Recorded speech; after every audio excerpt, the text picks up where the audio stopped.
Моноков – надійна допомога.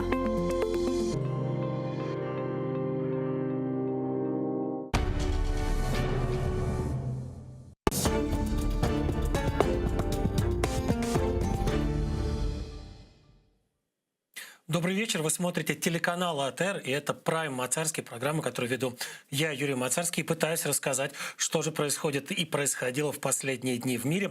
Ну и вот бегом сразу отправляемся к нашему традиционному дайджесту, попытаемся разобраться с самыми интересными, с самыми такими важными вещами, которые происходили по всей планете в последние несколько дней. Начинаем с Соединенных Штатов Америки. Там, в общем-то, происходит очень интересное событие. Комиссия по помилованиям штата Калифорния разрешила помиловать человека по имени Сирхан Сирхан. Этот человек, он палестинец по происхождению, гражданин Иордании.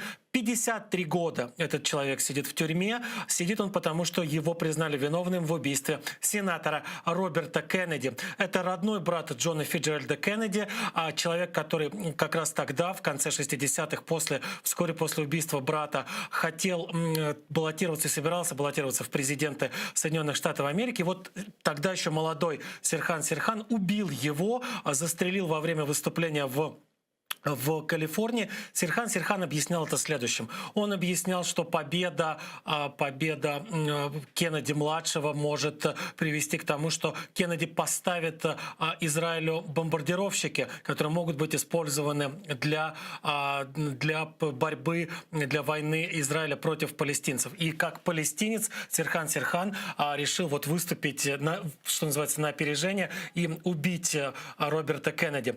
Интересно вот что, он уже 16 раз подавал прошение о помиловании, и 15 раз это прошение отклонялось. И только в 16-й раз, вот сейчас, комиссия по помилованиям, специальный как раз властный орган, который рассматривает такого рода обращения, посчитал возможным все-таки Сирхана Сирхана освободить. Любопытно и вот еще что. У Роберта Кеннеди, покойного Роберта Кеннеди, 9 детей. Сейчас понятно, они уже все в годах. 53 года прошло с момента убийства Роберта Кеннеди. Так вот, 2 из 9 детей высказались за освобождение Сирхана Сирхана, заявили о том, что да, он уже отбыл, его тогда приговорили к пожизненному, он уже отбыл достаточно за решеткой, и он может быть освобожден. Ну и, соответственно, сразу после освобождения депортирован в Иорданию гражданином, который он является. Еще 6 детей высказались против, сказали, что они против освобождения убийцы, их отца. Но сейчас уже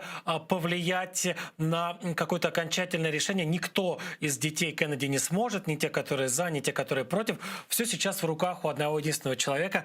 Человек этот является губернатором штата Калифорния по закону. Если вот комиссия по помилованию решает, что кого-то можно помиловать, дальше решение остается только за губернатором. У этого губернатора теперь есть полгода для того, чтобы решить, освобождать Сирхана Сирхана или оставить его за решеткой еще на несколько лет, до тех пор, пока не подойдет очередной срок подачи заявления о помиловании. Это не каждый год можно сделать, должен проходить какой-то определенный срок, в каждом этапе свой. Вот, соответственно, это для Сирхана Сирхана будет уже 17-я попытка добиться помилования. Что ж, из США переносимся в Южную Америку, в Бразилию. Там правительство тамошнее, президент и вставший на их сторону Верховный или Конституционный суд страны приняли решение о законности целого ряда актов, которые по большому счету позволяют отбирать землю у индейцев, у коренного населения Бразилии, у тех людей, которые часто еще живут в лесах и за счет лесов Амазонии.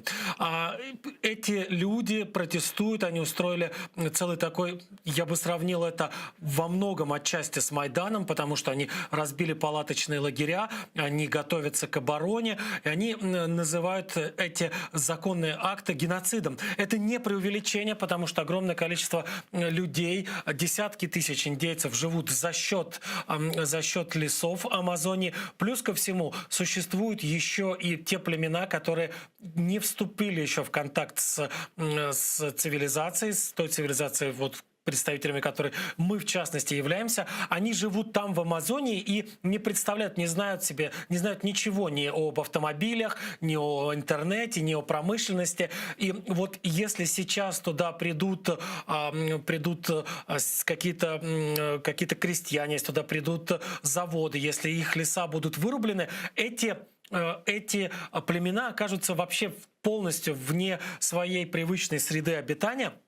Они окажутся в каком-то совершенно новом для себя мире. Они еще, кстати, вдобавок ко всему, совершенно не готовы к встрече с привычными для нас заболеваниями. И те микробы, которые вызывают для большинства из нас безобидный грипп или какие-нибудь еще другие болезни, для них могут оказаться смертельными. Поэтому, когда индейцы, когда аборигены Амазонии говорят о том, что законы, которые отнимают у них леса и передают эти леса в пользование крестьянам или в пользование лесозаготовителям. Вот когда они говорят, что эти законы это законы геноцида, они, в общем-то, говорят это без преувеличения, потому что, скорее всего, приход новой индустрии, приход современного сельского хозяйства, вырубка лесов, появление на месте амазонских джунглей, городов, ферм и заводов действительно приведет к смерти большого количества аборигенов, большого количества коренных жителей, в том числе и тех коренных жителей, которые в принципе не знакомы еще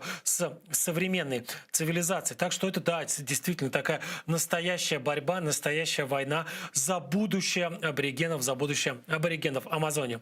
Что ж, пожелаем удачи им в этой борьбе, переносимся в Швейцарию. Как понять швейцарцам, что лето подходит к концу и начинается осень? А очень просто.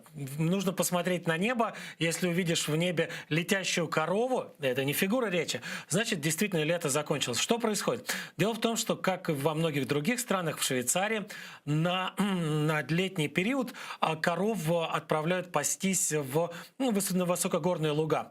А потом, когда приходит время перебираться им поближе к домам, поближе к тем фермам, где живут их хозяева, выясняется, что многие коровы пострадали, где-то там ранили свои ноги, повредили копыта, и самостоятельно спуститься откуда-то с высокогорных пастбищ они не в состоянии. А там, кстати, по-настоящему высокогорные пастбища до 2000 метров. И вот их вот так вот эвакуируют коров, вертолетами.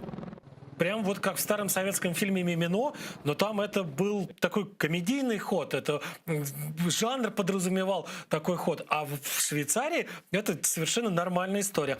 Десятки коров, не одну, не две, десятки коров, которые не могли самостоятельно спуститься с вот этих вот пастбищ, расположенных на высоте 1900 и выше и больше метров, вот так вот отправляют их хозяевам, вертолетами переправляют и говорят о том, что слушайте, да, вот у нас по-другому мы не можем позволить себе. Мы не можем бросить там этих коров умирать. Мы не можем этих коров оставить где-то там, значит, в высокогорных местах оставаться на зиму. Сейчас придут холода, сейчас начнутся дожди. Их нужно так или иначе переправить поближе к их родным фермам.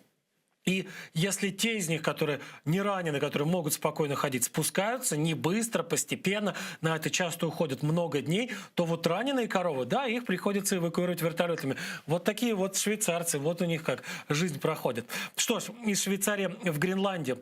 Вообще, на самом деле, казалось, да, что эпоха великих географических открытий давно в прошлом, что на Земле мы уже все знаем, уже нет никаких белых пятен на карте, что ученые, исследователи побывали везде, описали все. Но выясняется, нет. Открыли новый остров, судя по всему, это самый северный остров на планете. И открыли его совершенно случайно.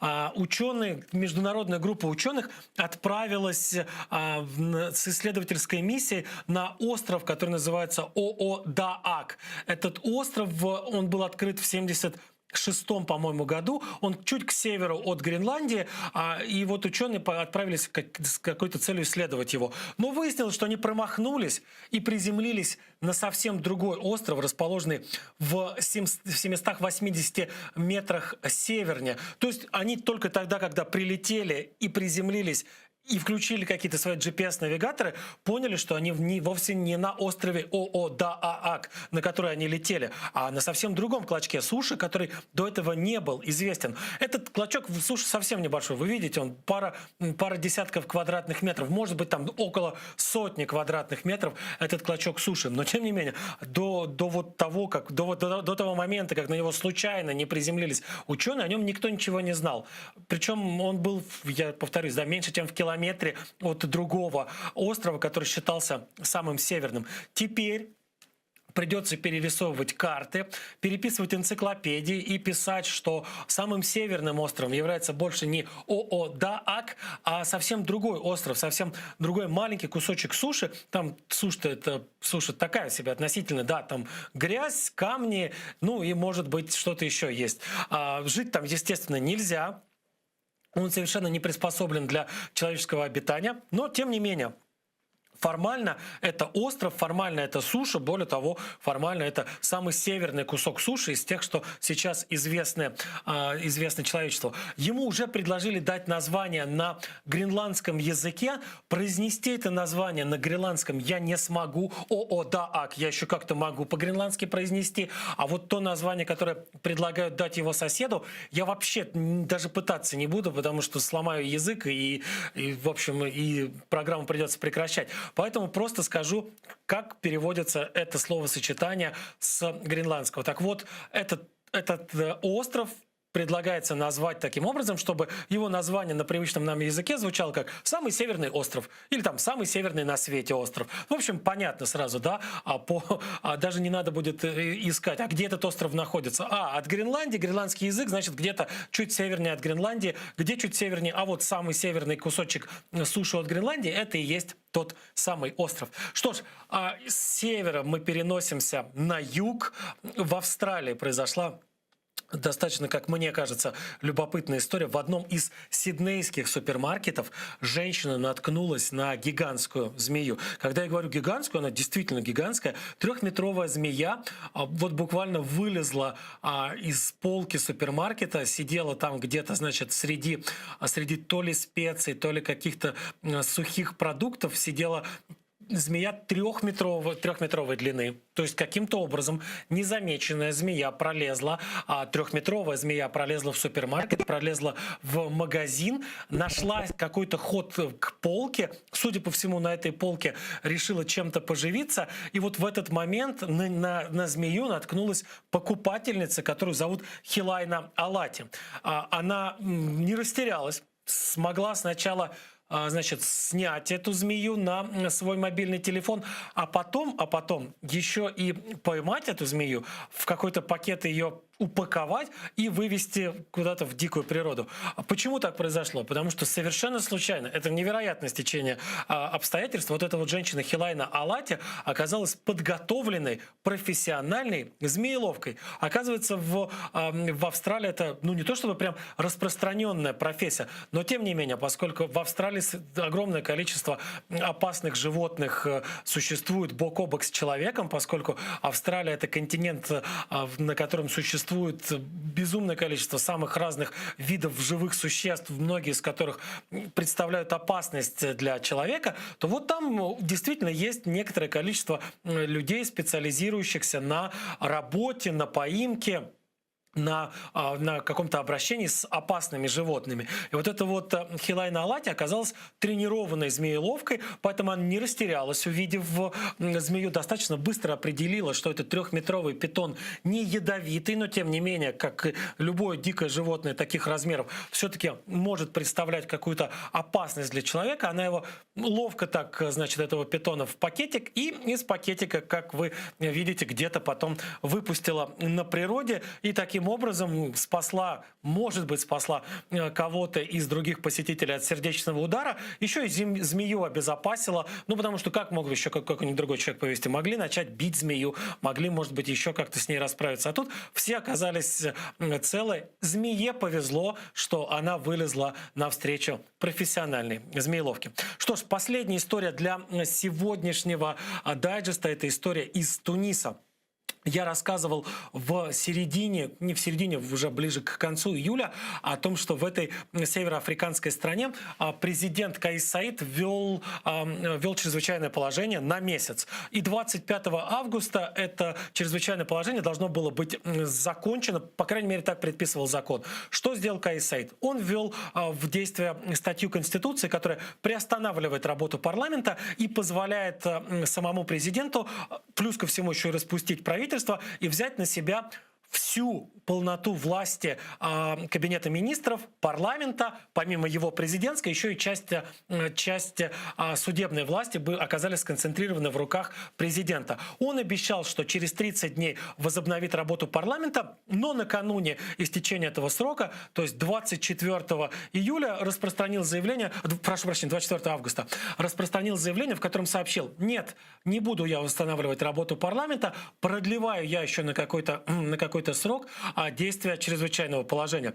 Это уже входит в противоречие с Конституцией, но дело в том, что Конституционный суд-то тоже не работает. Конституционный суд тоже по большому счету приостановлен. И указать Каису Саиду на то, что он действует как-то немножко в нарушение, собственно говоря, той самой Конституции, в работе над которой он принимал непосредственное участие, потому что он специалист по конституционному праву, в общем, некому. Кроме, может быть, международных организаций. Amnesty International уже обратила внимание на то, что нескольким десяткам жителям, гражданам Туниса запретили без всякой мотивации, запретили выезд из страны. Собственно говоря, по закону запретить людям выезжать из страны могут только суды, но сейчас уже вне всяких судебных решений, как сообщает Amnesty International, были вынесены такие вот запреты людям покидать страну. И Amnesty International требует от Каиса Саида, во-первых, отменить эти странные решения о запрете людям покидать Тунис, а во-вторых, все-таки каким-то образом отменить уже действующее решение о чрезвычайном положении в стране. Каис Саид пока никак на это не отвечает, он пользуется поддержкой большинства населения страны по той простой причине, что парламент и правительство, большая часть населения обвиняют в очень плохом реагировании на пандемию, в том, что из-за пандемии серьезный провал в экономике. И вот у Каиса Саида сейчас пока еще остается огромный кредит доверия, выданный ему населением. Как он дальше будет распоряжаться, нам остается только наблюдать, но пока он уже действует вне установленных, по большому счету, им же самих законных рамок, которые распространялись, повторюсь, только до 25 августа. Он мог быть единоличным диктатором только месяц. Теперь уже у этой его диктатуры единоличной нет никаких конституционных обоснований. Что ж, будем наверняка следить за тем, что происходит в Тунисе. Наверняка еще не раз и не два вернемся в эту североафриканскую страну, а пока переходим к той стране, за которой следим все, за которой следим последние несколько недель очень пристально. Будем говорить об Афганистане. Все ближе и ближе все ближе и ближе дата окончательного вывода американских войск из Афганистана. Афганистан — это та тема, большая тема, которую сегодня буду долго и так очень обстоятельно разбирать. И хотел бы начать вот с чего. Вот действительно все ближе вывод войск, но все более непонятна судьба тех людей, которые останутся в Афганистане после вывода американских войск, тех людей, которые бы хотели, наверное, выбраться оттуда. Вот это вот сейчас на видео, это такой ролик, который сняло антиталибское сопротивление. Вот тот самый Северный альянс, который сейчас в Паншерском ущелье собирается для того, чтобы противостоять Талибану. Судя по описанию этого видео, которое представил сам Северный альянс, это представители самых разных деревень и городов, которые стягиваются как раз туда, ближе к штабу Северного альянса, для того, чтобы вступить в это ополчение, для того, чтобы дать бой Талибану.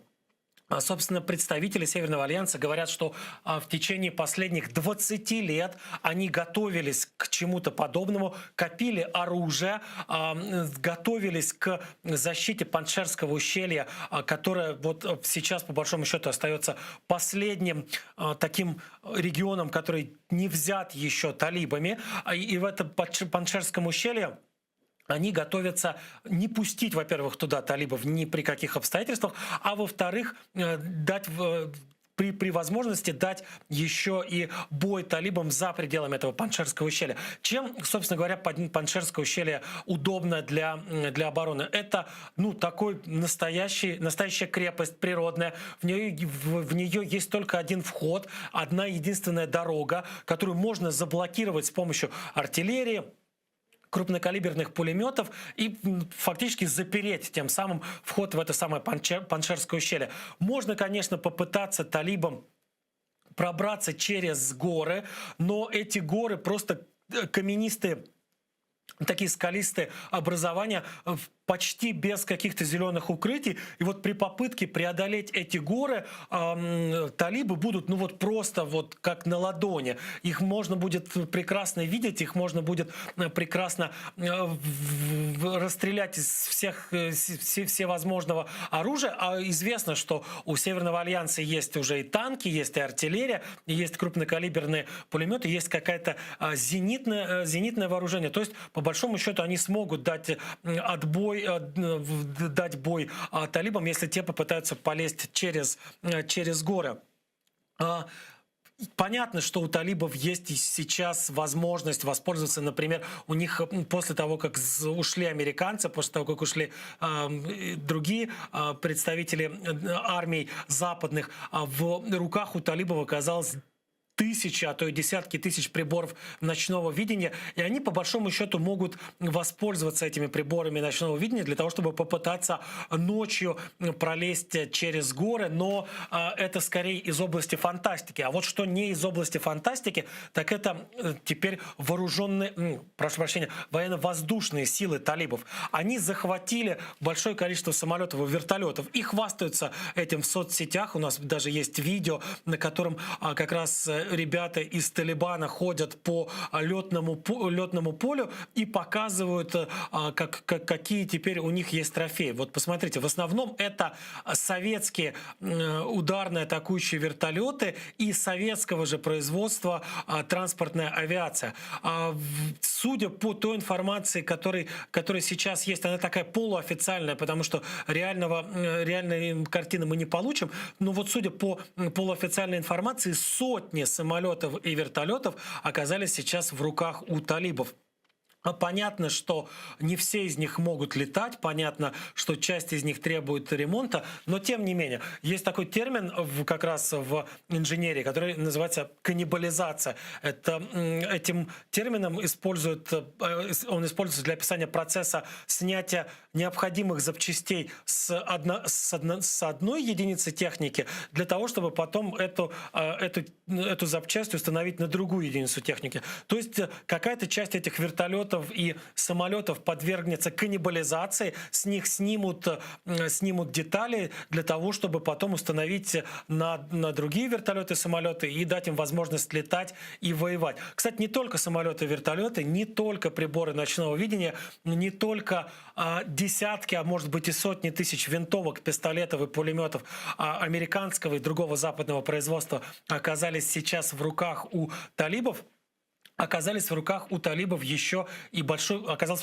большое количество наземной военной техники. И, среди прочего, вот они показывают, на одном единственном канадском складе они захватили 40 единиц бронетехники. Это один единственный склад. На самом деле количество техники идет на тысячи: бронемашин, бронеавтомобилей, БТРов и легко бронированных автомобилей. Вот это современная техника с хорошим вооружением, с современными системами жизнеобеспечения во время боевых действий. Все это оказалось в руках талибов. Одних грузовиков, которые необходимы для быстрой переброски сил на большие расстояния, сейчас в руках у талибов около 8 тысяч пикапов, наверное, примерно столько же. То есть они получили в свое распоряжение огромное количество техники, огромное количество вооружений, которыми могут воспользоваться для того, чтобы воевать против своих противников. Кто главный противник сейчас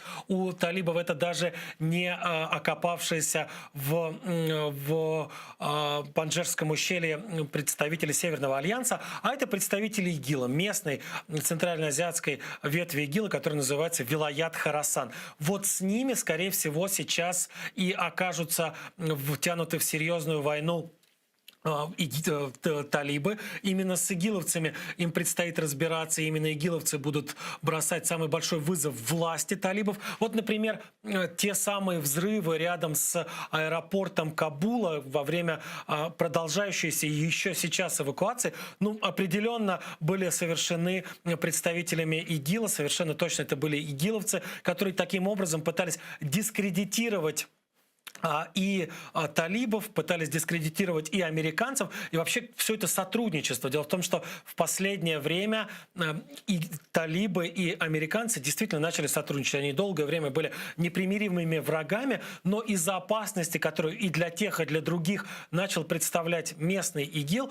они начали сотрудничать, в том числе, например, делиться развединформацией, и американцы даже помогали в несколько раз в наступлении талибов на позиции ИГИЛ, предоставляли информацию с дронов, с разведдронов, для того, чтобы талибы могли эффективнее воевать против этого самого ИГИЛа. Американцы сейчас продолжают эвакуацию тех людей, которых они обещали эвакуировать. Уже десятки тысяч людей отправились в США и в союзные американцам страны. Что-то подобное уже происходило во Вьетнаме. Что-то подобное происходило после того, как американцы покинули Вьетнам.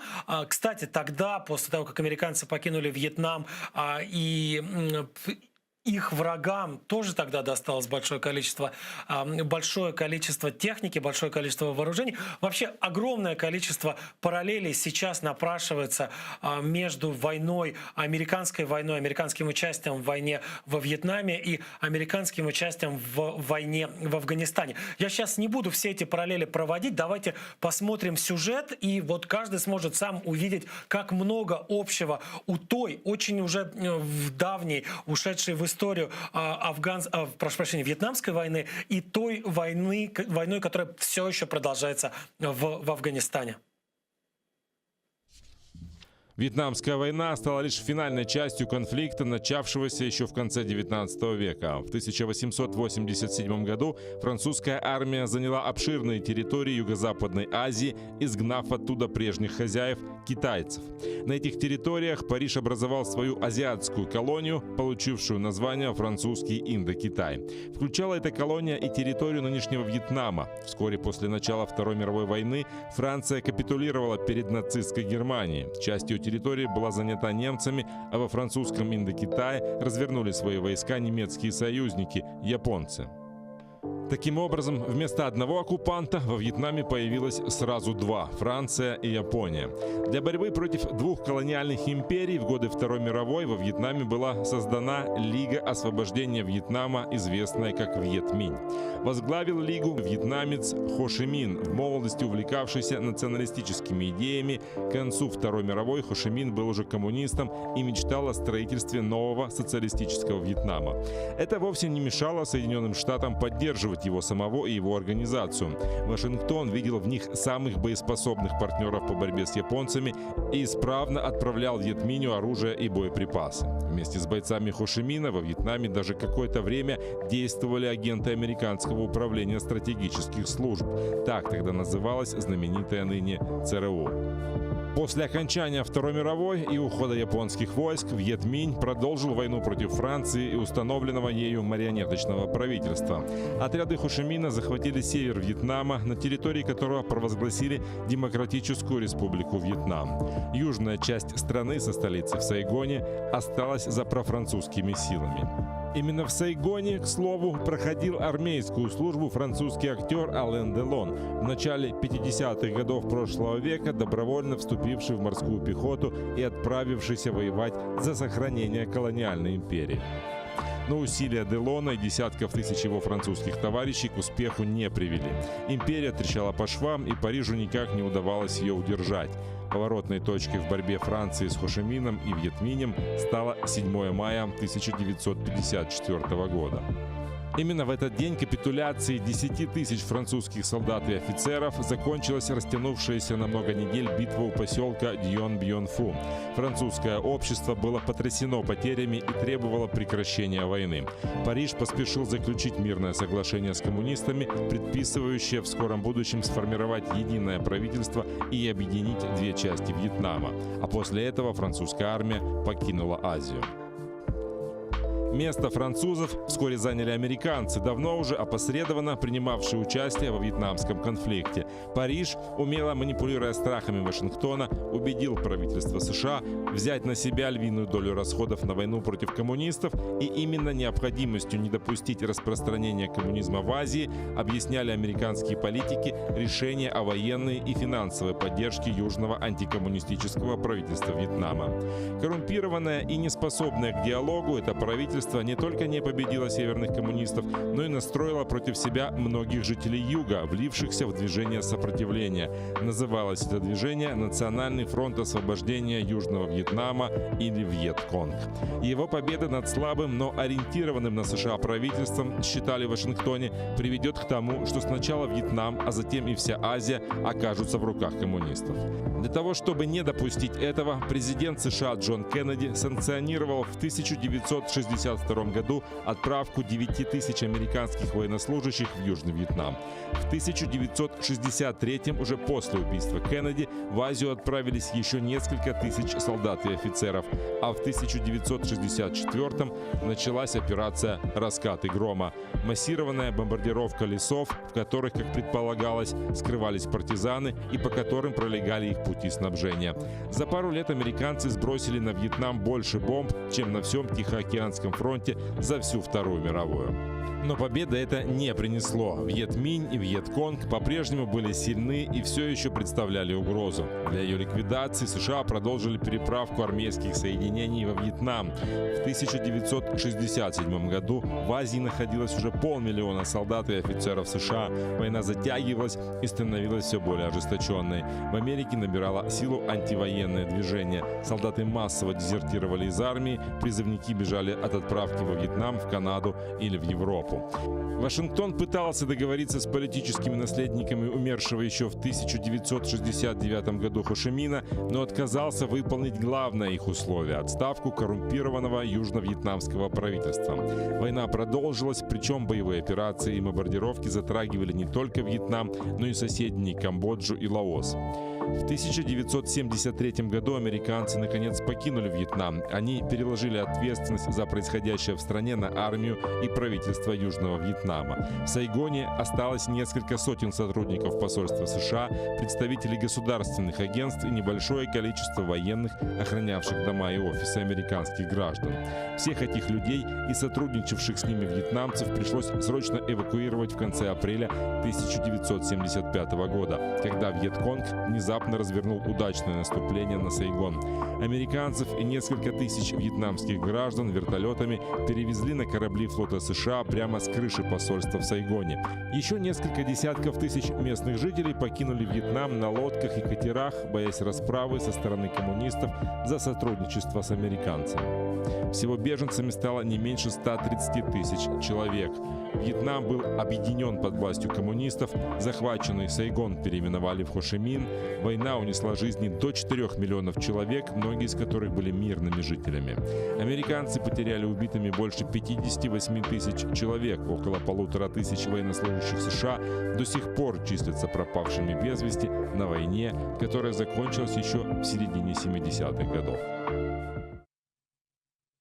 Самое главное, что вот объединяет, что делает очень похожими друг на друга войну во Вьетнаме и войну в нынешнюю войну в Афганистане, и это подчеркивают высокопоставленные американские, правда, уже бывшие сотрудники спецслужб. Один из них заявил, что мы можем купить любую технику, танки, самолеты, все что угодно, но мы не можем купить для наших союзников волю к борьбе. Мы не можем заставить их воевать, если они не хотят этого делать. Вот именно из-за этого, из-за того, что меньше воли к борьбе проявляли в Южном Вьетнаме, чем их соперники в Северном Вьетнаме, пал Сайгон, именно из-за того, что талибы оказались куда более мотивированы, чем их противники, собственно говоря, пало прозападное правительство в Кабуле. Сейчас, кстати, талибы заняты не только войной, не только попытками каким-то образом наказать игиловцев и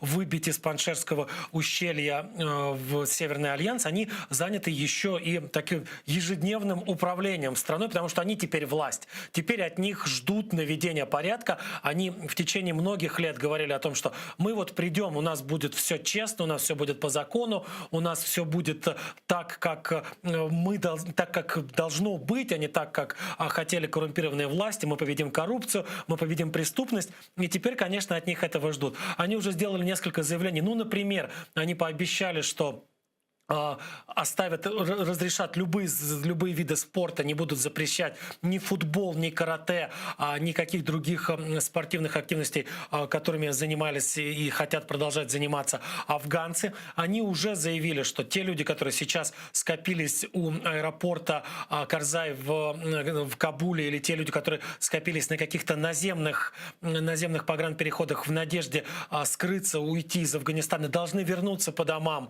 дождаться, пока пройдет эвакуация всех иностранцев, и уже потом подавать визы и на законных основаниях покидать Афганистан. Утверждают талибы, что всем будет гарантирована безопасность, что никого не будут преследовать, никому не будут мстить, хотя пока это обещание не совсем строго выполняется. Уже есть сведения о расправах над людьми, которые, например, сотрудничали с американцем.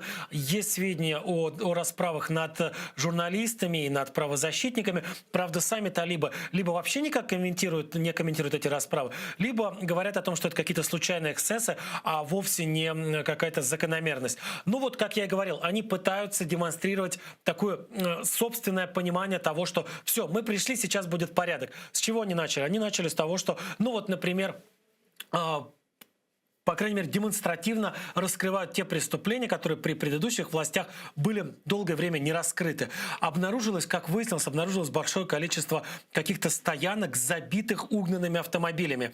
И талибы через соцсети распространяют обращение. Если у вас был угнан автомобиль, мотоцикл, автобус, все что угодно, приходите к нам, и мы попытаемся найти. Потому что мы обнаружили склады, забитые этими самыми угнанными автомобилями. Полиция ничего не делала, а мы вот сделали. И вот даже показывают у себя в соцсетях и по телевидению, уже показывают, например, следующий кадр. Вот пришел человек, у которого 2 года назад угнали его, это называется тук-тук, трехколесный мотороллер, который используется в качестве такси. 2 года человек не знал, где он находится, искал его, полиция ничего не делала, а тут раз и нашли, и все хорошо, и, обнаружили у него где-то как раз чуть ли не на полицейском, не на парковке у полицейского участка обнаружили этот тук-тук, передали его таксисту, и он страшно довольный рассказывает о том, что вот если бы не талибы, его бы семья продолжила голодать, а сейчас у него опять есть с помощью чего зарабатывать деньги. То есть это только вот один такой клип, а их уже множество сняли. Есть, например, какая-то женщина, которая рассказывает на камеру, что она учительница, и что раньше она боялась ходить по улице из-за себя, из-за своих детей, из-за учеников, страшно переживала. Теперь, когда пришли талибы, она уверена, что все будет безопасно, что не будет терактов, не будет захватов. И она благодарит талибов за то, что они наконец-то пришли в Кабул. Искренность этих, конечно, заявлений проверить сложно, но совершенно точно очень многие в Афганистане действительно считают, что с талибами будет проще, по крайней мере, потому что, закончится так или иначе военное присутствие американцев и их союзников из других стран воспринималось очень многими как оккупация. Так и было действительно, потому что толпы людей из чужой страны с автоматами, с оружием, в военной форме находятся на территории твоей страны и часто еще ведут себя как хозяева. Конечно, многими это воспринималось как оккупация. А приход, пускай и не очень хорошо образованных, зачастую, пускай и там довольно каких-то неряшливых, но все-таки своих людей воспринимается как избавление от оккупации. Поэтому не удивлюсь, если та же самая учительница или вот этот вот седобородый человек с мотороллером действительно говорят совершенно искренне, когда хвалят и благодарят талибов. Но сейчас, конечно, главные проблемы не у талибов, а у Америки. Под градом критики оказался Джо Байден, нынешний президент США, хотя решение о выводе войск принимал вовсе не он, а принимал его предшественник Дональд Трамп. Но вот в Байдена летят, конечно, со всех сторон стрелы и проклятия. Его обвиняют в том, что он совершенно провально организовал эвакуацию, что гибнут люди, и вообще Афганистан в какое-то мрачное, непонятное будущее погружается, ровно потому, что не продуман был уход войск, не продумано было, а что же делать с Афганистаном после того, как американцы оттуда выйдут. Ну и кто первым, конечно, пытается всю вот эту вот волну критики оседлать, использовав ее в свою пользу. Конечно же, тот самый Дональд Трамп, который когда-то принимал решение о выводе войск. Они вот наскоро, это люди в окружении Трампа, вряд ли он делал это сам, слепили ролик о том, как о всех тех провалах, которые с их точки зрения допустил Джо Байден за полгода с небольшим своего президентства. Там обо всем есть. И об инфляции, и о, значит, не самой лучшей истории с пандемией коронавируса. Но главный, вот, собственно говоря, главное такое вот ударение, главный фокус внимания, они, ребята из окружения Трампа, все-таки делают на истории с выводом войск из Афганистана и с тем хаосом, в который погружается сейчас Афганистан. Там без перевода все понятно. Посмотрите этот короткий ролик. Он стоит того, чтобы на него обратить внимание. America is back. Highest inflation rate in the U.S. Southern border is collapsing. Climb of COVID infections. We amplify our power. We summoned a new strength. This is a recruitment ad. Should we be embarrassed? Diplomacy is back. Now the Taliban are back. Kabul is not in an imminent threat environment. The likelihood there's going to be the Taliban overrunning everything and owning the whole country is highly unlikely. They own the whole country now, the Taliban. The Taliban are now in complete control of Afghanistan. Complete chaos. How did President Biden get this so wrong? First of all, the mission hasn't failed yet. If this isn't failure, what does failure look like exactly? Biden, you destroyed not Afghanistan, but the world! I don't care if you think I'm Satan reincarnated. Do I bear responsibility? Zero responsibility. China is ready for friendly relations with the Taliban. I feel like they're going to open the door at there and the Taliban and they're going to come and kill us. Slow down, everybody. We have to ask the Taliban for permission for American citizens to leave. True or not true? They are in control. I can't think of anyone better to lead this operation than They're just chanting death to America. Call yourself a president? То есть здесь, повторюсь, да, и без перевода все понятно. Ну, если Байден выступает, если приводит свои слова, то это либо те слова, когда он говорит о том, что, значит, у нас нет информации о том, что Талибан захватит всю страну, а потом показывает выпуск новостей спустя месяц после этого выступления. И в этом выпуске новостей говорится о том, что Талибан захватил почти весь Афганистан.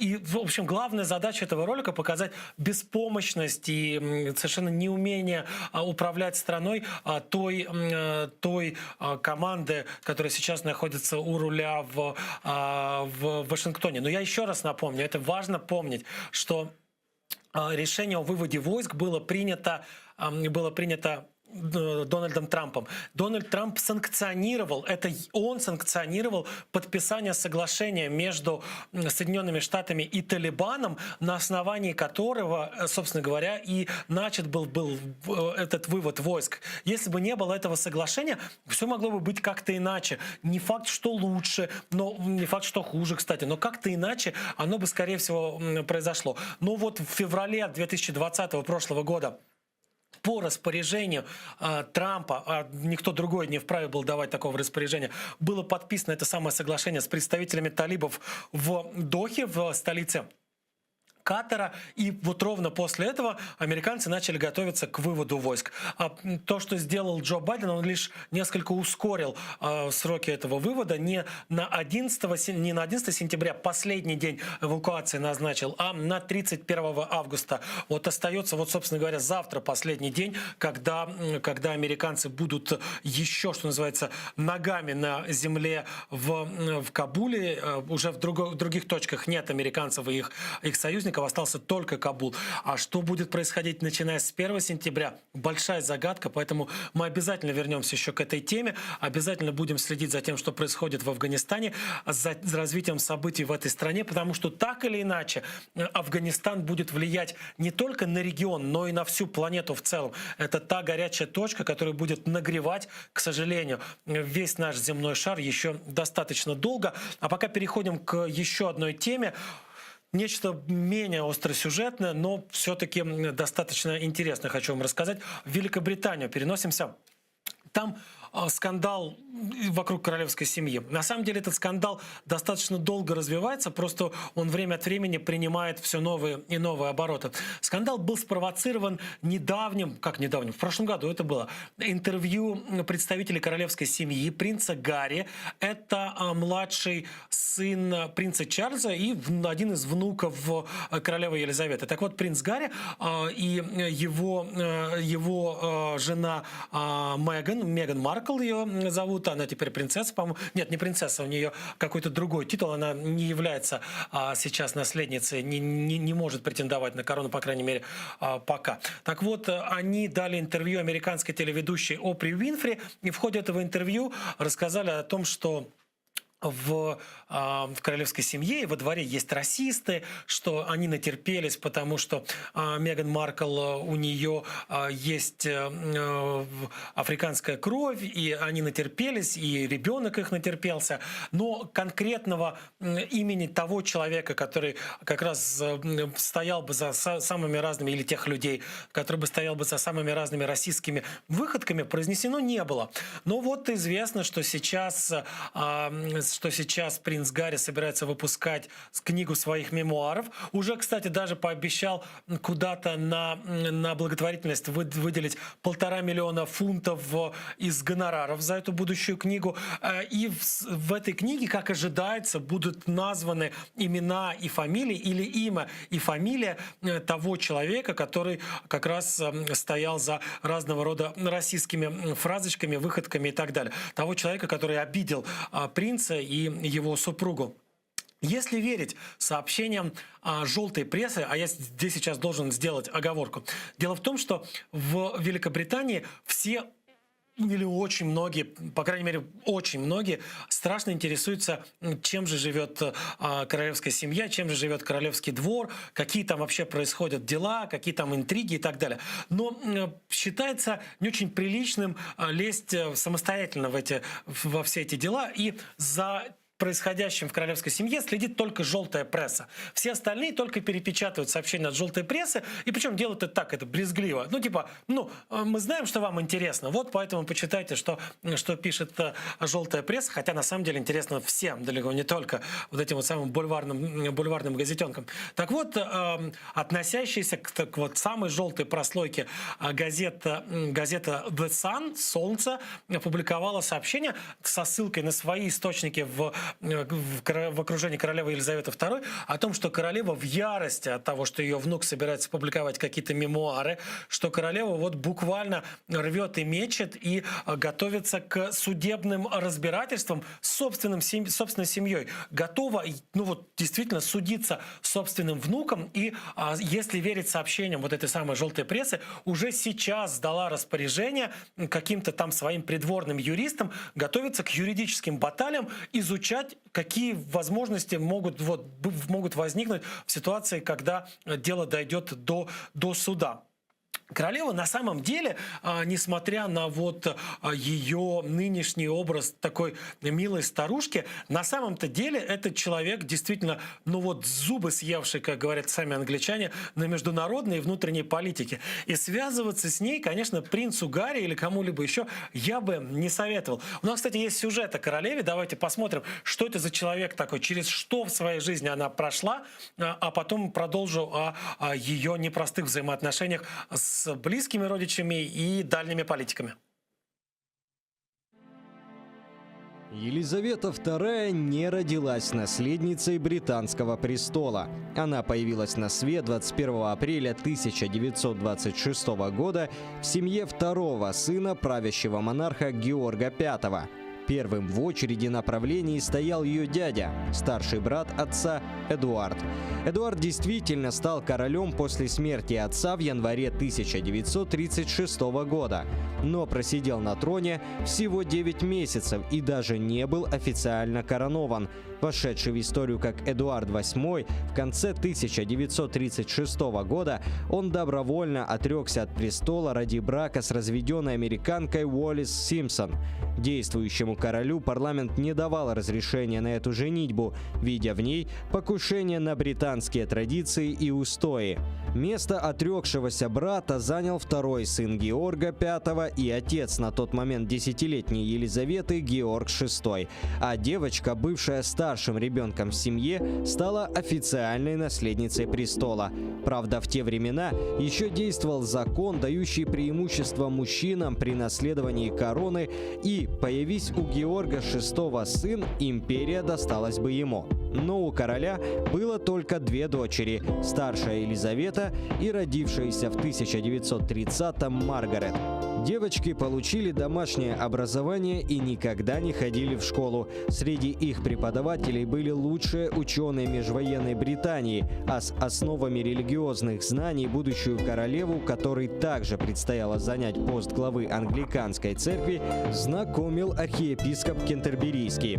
После занятия наследница и ее сестра развлекались домашними театральными постановками и верховой ездой. После вступления Великобритании в Вторую мировую войну Елизавета просила отца разрешить ей вступить в войска, но монарх не решился отпускать 14-летнюю девочку даже во вспомогательные части. Вместо этого принцесса записывала радиообращения к нации, в которых призывала соотечественников оказать всю необходимую помощь солдатам и офицерам, защищающим свободу в борьбе против нацизма. В 1945 году, по достижению совершеннолетия, наследница, получившая право самостоятельно распоряжаться собственной судьбой, все-таки вступила в действующую армию.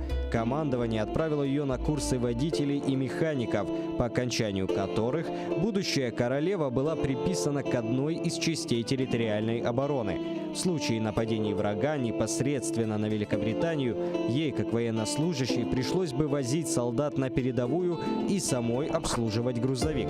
Но к тому времени война уже подходила к концу, и принять участие в реальных боевых действиях Елизавете, к счастью, так и не довелось. А вот ее муж, наследник лишенного трона греческого короля принц Филипп, сразу после начала войны отправился в военно-морской колледж, откуда уже в 1940 году был командирован на один из кораблей британского флота. Правда, в те времена Филипп и Елизавета, знавшие друг друга с детства, еще не были мужем и женой. В брак принцесса и ее избранник вступили в 1947 году. Потрепанная войной экономика Великобритании в ту пору еще не восстановилась окончательно. В стране действовала карточная система, и часть стоимости своего подвенечного платья принцесса оплатила талонами на продукты, которые полагались ей, как и всем остальным жителям государства. Первенец, наследный принц Чарльз, родился у монаршей семьи 14 ноября 1948 года. Всего у пары 4 детей, 3 сыновей и дочь.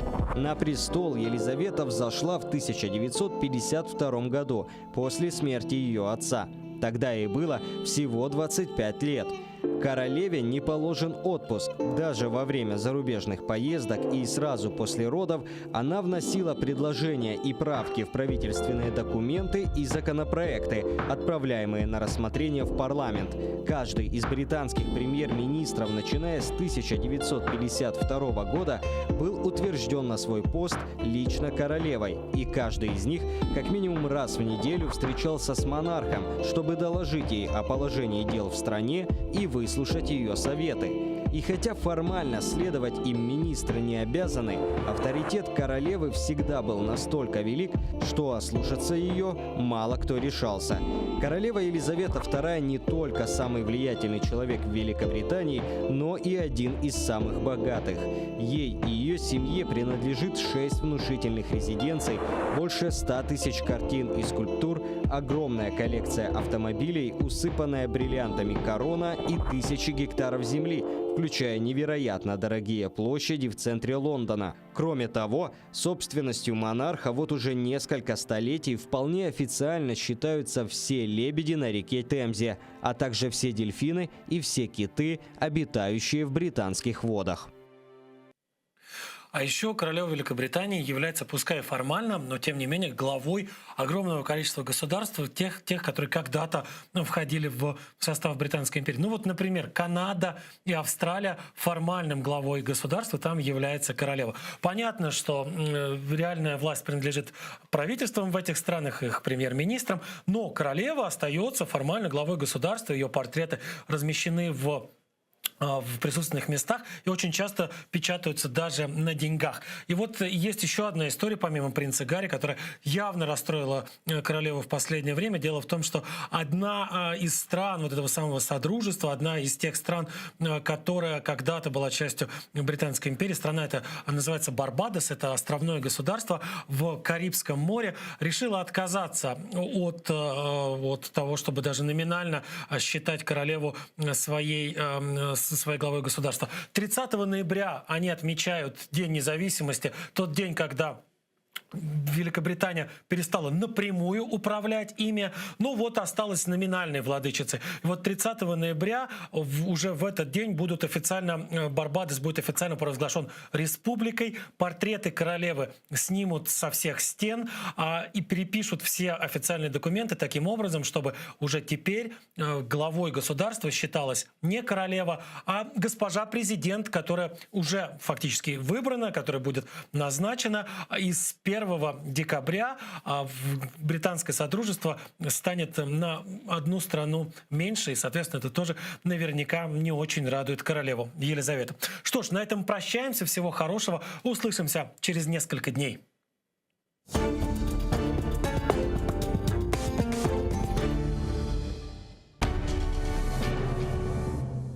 Відтепер телеканал